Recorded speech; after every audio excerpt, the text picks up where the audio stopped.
Becoming more mature as a club and more unconditional in the way we go about our business. And we all know the stakes. We're not going to hide away from it. I've said that the last 3 weeks. If you're good enough to make it, you're good enough. And normally the 8 that make it have deserved to make it. On our performance tonight, okay, clearly that's not going to cut it against Melbourne. They build their brand on contested ball, which is what we have. So, clearly that's where the game's going to be won. We've got a huge contest. It's a first final for us on Saturday night. Yeah, it's going to be massive, isn't it? Simon Goodwin and Leon Cameron there, 2 coaches under the pump, and one is going to be really under the pump depending on the outcome of that clash at the Gabba on Saturday. And when they talk about their finals prospects, this is why. This is the ladder. The Giants in there at the moment. At the moment, Melbourne just biting at their heels with a far superior percentage. Now, in those 2 grabs there, Nathan, we heard about brands, and all clubs seem to have an on-field identity. GWS, even this long into their tenure, still seem to be struggling finding themselves and who they are. I felt I used to know what GWS were and what they stood for, and I'm watching them at the moment and I'm confused about what they're trying to achieve, what they're trying to play in football. And they used to be an attacking side. They used to have great flair. Now they've become a defensive side. They're defensive-minded, down-the-line side, and it isn't suiting them. You look at time in the forward half, 14. They cannot lock the footy in there. They've got no defensive players to lock it in there. Ploughing from a mark, 11. The good sides are either really up the top or down the bottom. Run down tackles, 18th. Inside 50, 16. When they do get it in there, they score, but they don't get it enough. And these are the 2 big ones. From defensive 50 to forward 50, attack, they are number 17 at the moment. And defensively, they're number 17 going the other way to stop it. Now, here's a big drop-off. The main one here is Jeremy Cameron.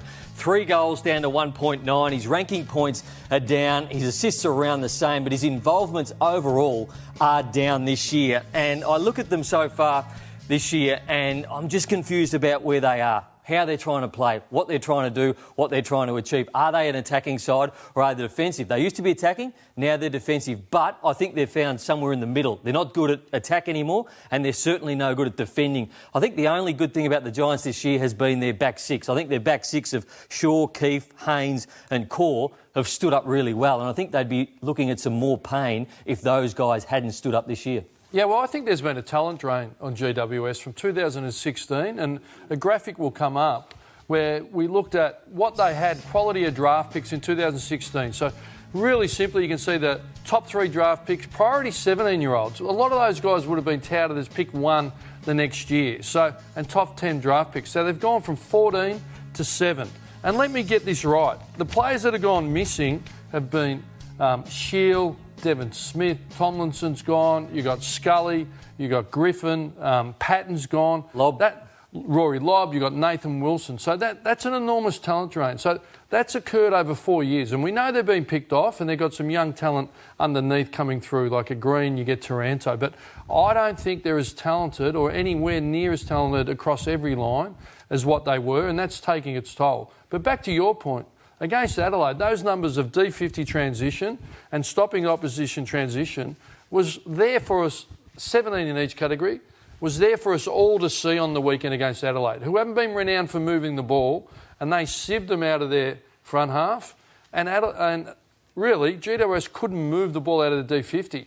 So what happened on the weekend, and again, the contested ball was minus 28. You heard Leon Cameron say, we built our brand around contested ball. And I think that's right. But when that's disappeared, when the hardness goes, all you're left with is mediocre transition, moving the ball and stopping the ball. So they got exposed really quickly.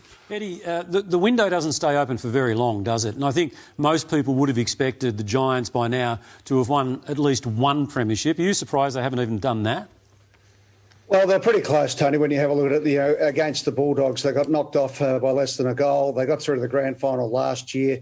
I think they've been in the top 4. They've had the best ladder position over the last 5 years, accumulated ladder positions of a number of clubs. Obviously, the Tigers have dominated in that period as well. But look, what happens, though, to what Ross's point there is, the whole idea of what they did with GWS and the Gold Coast originally was to give them all these draft picks, and then they're able to flick these blokes out so that as players, all those ones that were mentioned before, got up into the high stakes, they do have some semblance of a salary cap that they've got to stay under as well. So what they've been able to do is get those out, get more picks through, But I suppose what you probably miss out, Ross, and I put this back to you, is do you miss that continuity where you put a lot of names on the board for 10 years, which is what the great clubs are able to do, aren't they? They have a continuity of these players coming through, a good mix of older players. I think they're starting to get their age demographic probably a little bit better now. But, it's an interesting situation. They've certainly been in there, Tony. They've had their chances to win premierships. Haven't quite got there, but they're hard to win. Yeah, I agree with Eddie. They have had. They've been super consistent. And that window's been there, but they haven't got it done. Like the grand final loss was a bad loss. It was 84 points. I think it was almost a record. So psychologically, that'd be there. And it's hard to see if you're Jeremy Cameron and you're Toby Green. It's very difficult to see Treloar's and Devon Smiths walk out the door and be picked off.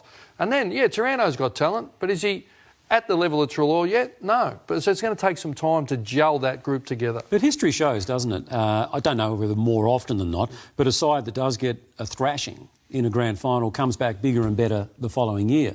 They've slipped.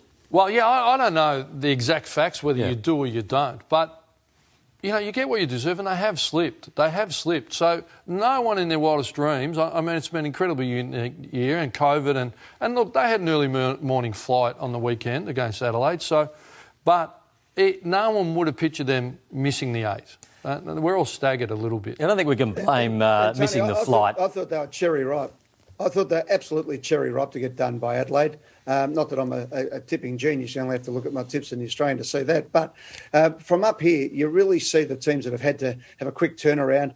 I reckon Melbourne have got a little bit of a... we're going to get to Melbourne in a moment. But they get a little bit of dispensation from me, given the fact that they've had to fly into Central Australia, then back into Queensland, then up to Cairns and back, and then into the rain. It's been quite onerous. And you actually have a look at those teams that have actually had the constricted fixtures at various times. It has made a difference. And I just thought they were ready to get knocked off the other night for that reason, that GWS walked into a bit of an ambush down in Adelaide. Ross, the other thing that confused me the other night was the first bounce. Jeremy Cameron at the moment, he's dropped off this year, starting on the wing at the first bounce. And now, this is something that you might try halfway through the second quarter, halfway through the third quarter, late in the game to get him into the game. But in the first bounce, your weapon, your number one player you want forward of the ball to be marking the football, probably their best kick inside forward 50, starting on the wing. I just didn't get this from Leon Cameron the other night in the coaching panel. Yeah, well, I think it's okay, something to go to. But you're right, give Jerry... You want to win the first quarter. You win the first quarter, you win 90% of games. So I think it's something to go to. Mentally,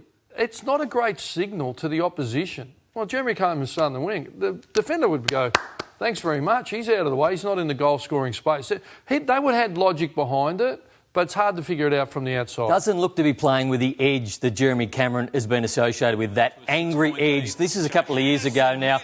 Obviously, he's been rubbed out a few times, but he doesn't play on this edge anymore. When I watch Jeremy Cameron play, I don't see this from him. You don't want him missing games, but you still want players playing on the edge. He's not doing that at the moment. Is he losing a little bit of interest? And would Eddie Maguire, he look better in a Collingwood jumper next year?